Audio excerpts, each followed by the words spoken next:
ओंकार शवारूढे नीलनीरजलोचने त्रैलोक्यैकमुखे देवी कालिकायै नमस्तुते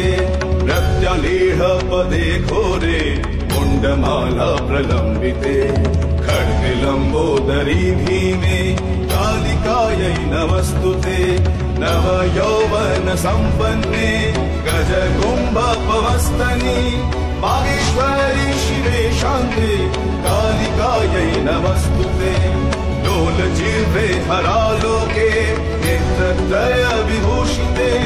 घोरभास्वत्करे देवी कालिकायै नमस्तुते व्याघ्रचर्माम्बरे धरे खड्गकर्त्रिकरे धरे कपालेन्दीवरे वामे कालिकायै नमस्तुते नीलोत्पले जटाभारे सिन्धु